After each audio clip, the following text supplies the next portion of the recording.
There is a specific kind of person who sits in a room full of people and still feels like they are the only one truly awake. Not better, not worse, just different, like they are watching a movie everyone else is living inside of. And no matter how many times they try to step through the screen, something pulls them back to the quiet, back to themselves, back to a kind of solitude that the world has spent years telling them is a problem to fix. This video is not for everyone. If you have a packed social calendar, a group chat that never stops, and weekends that are always full, this probably won't land the way it's meant to. But if you have ever sat with your phone in your hand, scrolled through a list of names, and felt genuinely nothing, not sadness, not longing, just a quiet recognition that no one on that list quite reaches you, then keep watching. Because what you are about to hear might be the first honest explanation you have ever received for something you have been quietly carrying for years. Most people assume that having few friends means something went wrong, that somewhere along the way you failed a social test everyone else seemed to pass without studying. You were too sensitive, too intense, too much, or somehow not enough. The world handed you a measuring stick that counted friendships like achievements, and by that measure you kept coming up short. And the worst part was not the loneliness. The worst part was the story you started telling yourself about what the loneliness meant. But here is what no one tells you. There is a specific psychological profile, rare, precise, and deeply misunderstood, that almost always ends up with fewer friends, not because of failure, not because of fear, but because of how they are fundamentally wired to experience other human beings. And once you understand that wiring, everything changes. Not just how you see your social life, but how you see yourself. Empaths feel the world in a register most people never access. When someone walks into the room carrying grief they haven't spoken out loud yet, the empath feels it before a word is exchanged. When a conversation shifts from genuine to performed, the empath notices the exact moment it turns, not intellectually, but physically, like a pressure change in the air. This is not a metaphor. Research in social neuroscience has consistently shown that highly sensitive individuals process emotional stimuli more deeply, more thoroughly, and through more areas of the brain than the average person. They are not imagining what they feel. They are receiving more signal than everyone else in the room. Now think about what that means in a social context. Every interaction, every conversation, every gathering, every relationship is not just an exchange of words and time. For an empath, it is an immersive experience. You are not just talking to someone, you are absorbing their emotional state, processing their unspoken needs, regulating the energy of the space, and managing your own internal experience all at the same time. And then you go home and you are exhausted in a way that sleep does not fully fix. This is the first thing people get wrong about empaths with few friends. They assume the small circle is a result of something missing, a deficit of social skill, a wound that never healed, a fear of intimacy dressed up as preference. But pull back the lens and a completely different picture emerges. The small circle is not a failure of connection. It is the result of an extraordinarily high standard for what connection actually means. You have sat in conversations that felt like performances. You have been in friendships that required you to edit yourself before every interaction, to sand down the parts that were too honest, too deep, too direct, too much. You have smiled at the right moments, laughed at the right jokes, shown up when it was expected, and driven home afterward feeling more alone than if you had stayed in by yourself. And at some point, quietly, without announcement, you stopped. Not dramatically, not with confrontation or closure. You just stopped showing up. Because you finally understood something that most people spend their whole lives avoiding. The loneliness of being misunderstood while surrounded by people is far heavier than the loneliness of simply being alone. That is not isolation. That is discernment. And the difference between those two things is everything. Here is the contrast no one draws clearly enough. Isolation is fear wearing the mask of preference. It is retreating because the world feels threatening, because vulnerability feels dangerous, because connection carries a risk you are not willing to take. Isolation shrinks you. It cuts you off from things you actually want. It is avoidance in a quiet room, and somewhere underneath it, there is ache. Discernment is different. Discernment is choosing based on what you know about yourself, about what genuine connection costs you, about what you are willing to give and what you are not. Discernment does not ache in the same way. It has a kind of clarity to it, a steadiness. You are not running from connection. You are refusing to settle for its counterfeit. And that refusal, that precise, uncompromising refusal, is what leaves an empath with a very small, very quiet, very honest social world. The question is not why empaths end up with few friends. The question is why we have spent so long treating that outcome as a symptom instead of a signal. Because here's the thing about signals. They carry information. And the information this one carries, once you learn to read it clearly, S not point towards something broken, it points towards something rare. Something that most people will spend their entire lives searching for in crowded rooms and never find. A relationship with their own inner world that is so complete, so honest, so fully inhabited that external noise starts to feel like interference rather than comfort. You are not someone who failed at friendship. You're someone who cannot fake it. And in a world built almost entirely on social performance, that is not a small thing. That is not a flaw to correct. That is a compass. And the rest of this video is going to show you exactly what it is pointing toward. There is a moment that most empaths can pinpoint, even if they have never put words to it before. It does not happen all at once. It happens gradually across years, across rooms, across conversations that started with promise and ended with that familiar hollow feeling in the chest. The moment is this. You realize that being around people does not automatically mean you are less alone. And once you realize that, you cannot unrealize it. It rewires something. It changes the way you move through social spaces, the way you evaluate relationships, the way you decide where your energy goes and where it does not. Most people never have this realization because most people never feel the difference sharply enough. For an empath, the difference is not subtle. It is the gap between breathing freely and breathing through a mask. And once you have felt that gap, you will spend the rest of your life refusing to go back. This is where the story of the empath with few friends actually begins. Not in childhood shyness, not in social rejection, not in some wound that never healed. It begins in perception, in the fact that empaths perceive social reality at a resolution that most people simply do not have access to. Think of it this way. Most people move through a social interaction the way someone walks through a room with the lights on at half brightness. They see the furniture, they navigate successfully, they leave without bumping into anything. But an empath walks into the same room with every light blazing at full intensity. They see the furniture, yes, but they also see the dust on the shelves, the crack in the ceiling, the way the window frame is slightly warped, the coffee ring on the table that someone wiped at but did not quite clean. They see everything. And seeing everything is not a gift wrapped in comfort. It is a gift wrapped in exhaustion. Because here is what seeing everything actually means in a friendship. It means you notice when someone's words and their energy do not match. When they say they are fine, but their whole body is braced against something. When they laugh a little too quickly or go quiet a half second too long, or use a tone that is technically cheerful, but carries something heavier underneath. You notice all of it, and noticing all of it means you are never fully off duty in a social setting. You are always reading, always processing, always tracking the invisible current beneath the visible surface.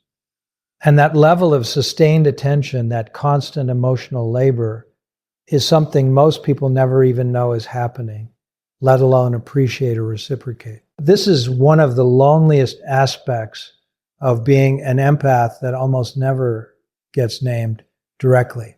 You give a quality of attention to other people that most of them have never received in their lives. You see them in a way that their oldest friends, their partners, their family members often do not, and they feel it.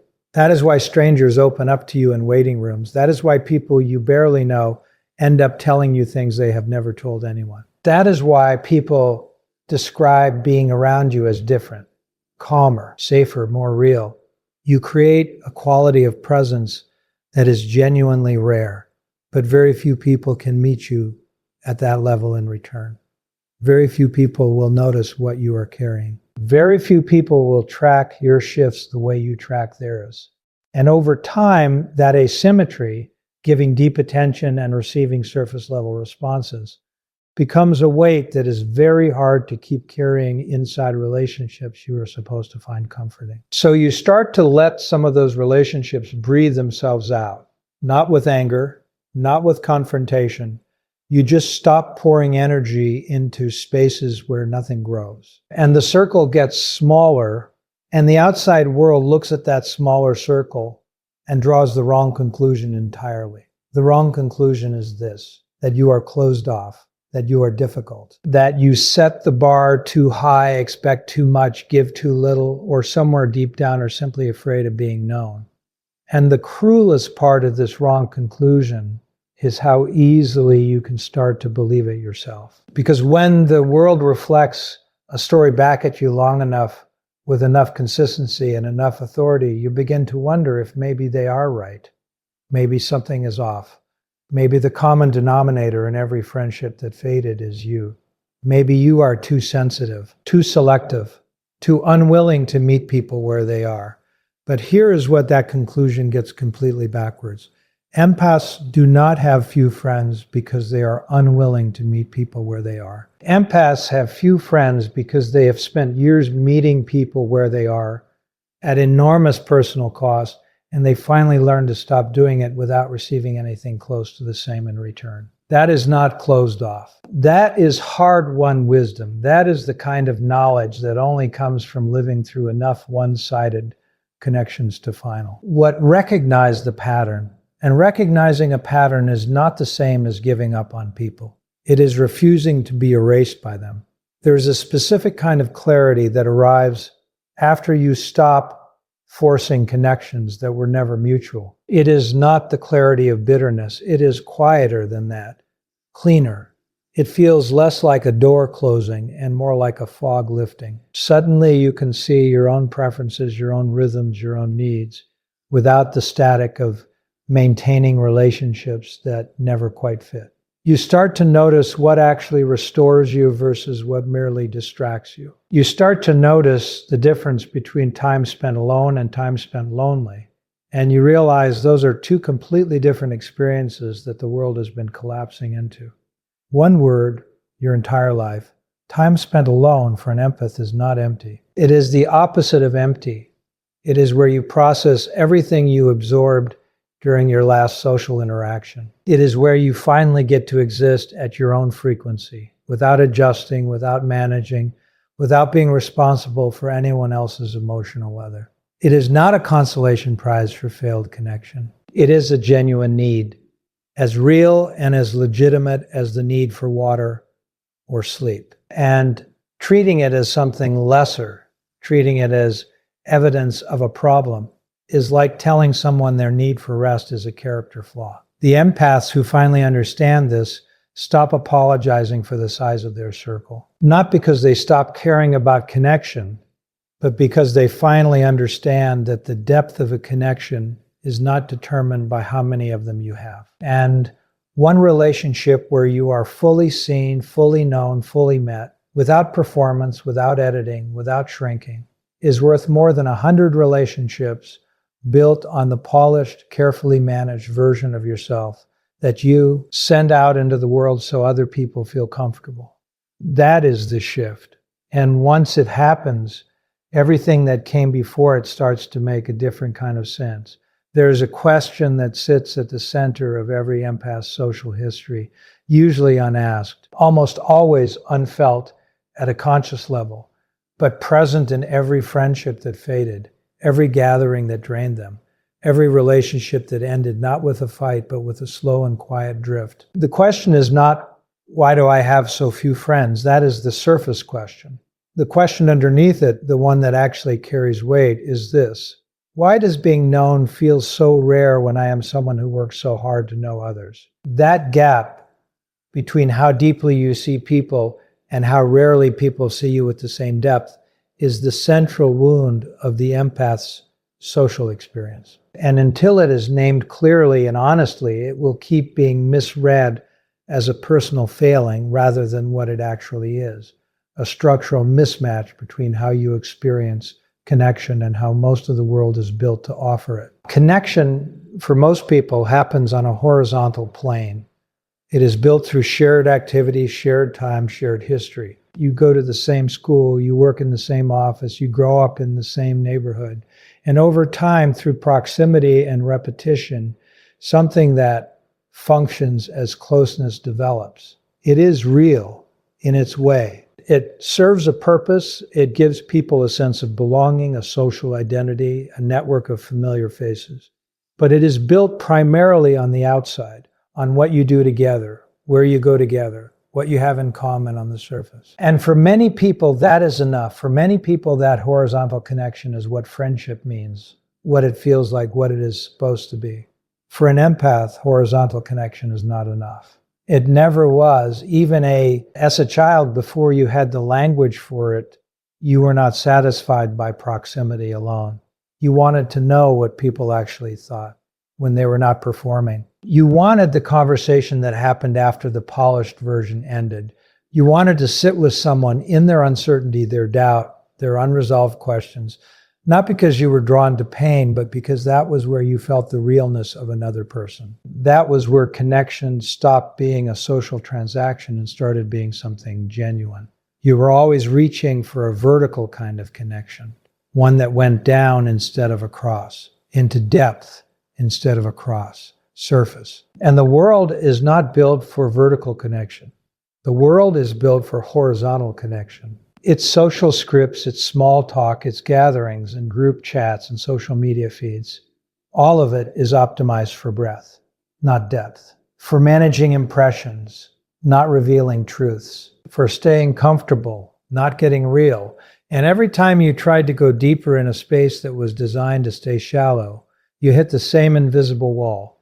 People would pull back, change the subject, laugh it off, redirect towards something safer. And you would feel that redirect in your body like a small closing door.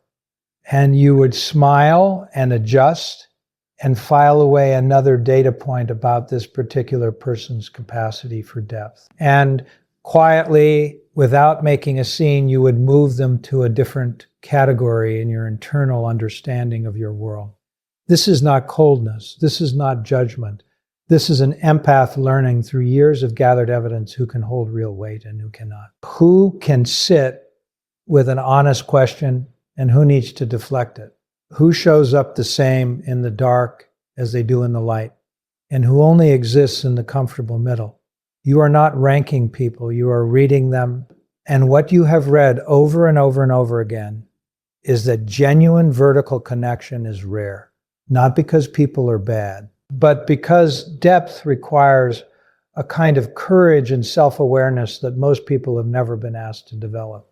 So what happens to an empath who keeps reaching for depth in a world that keeps offering surface? One of two things. Either they exhaust themselves performing horizontal connection, showing up, fitting in, saying the right things, maintaining relationships that feel like wearing shoes 2 sizes too small, or they stop, they pull back, they narrow the circle to the people who have actually shown them they can go deep, and they let the rest quietly fall away.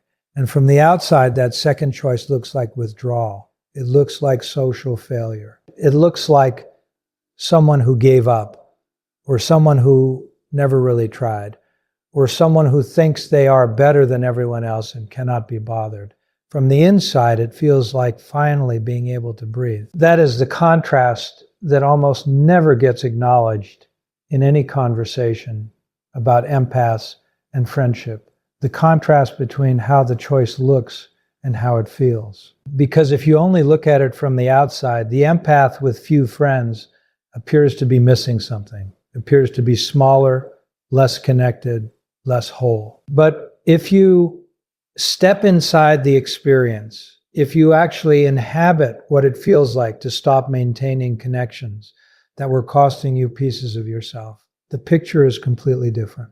There is relief, there is space, there is a quality of internal quiet that is almost impossible to describe to someone who has never felt the weight of a social life that did not fit. And in that space, something important starts to happen. The empath begins to hear themselves again, not the edited version, not the managed, adjusted, socially calibrated version that they send out into the world to make other people comfortable. The actual version, the one with opinions that are too direct, observations that are too precise, feelings that run too deep for most conversations to hold, the one that has been waiting patiently in the background while the performance version handled all the social obligations.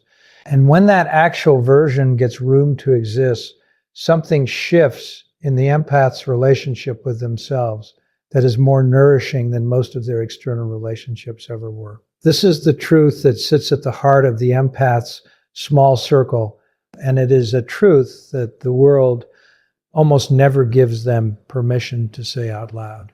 Being alone with yourself when you are someone who actually knows themselves is not a lesser experience than being surrounded by people who do not. It is a different experience, a quieter one that requires you to be comfortable with silence, with your own thoughts, with the absence of distraction, but it is not a worse one. And for the empath, it is often where the most important things happen, not the most visible things, not the things that translate well into social media posts or dinner party stories. The important things, the things you figure out about who you are and what you actually want and what you are genuinely unwilling to compromise on.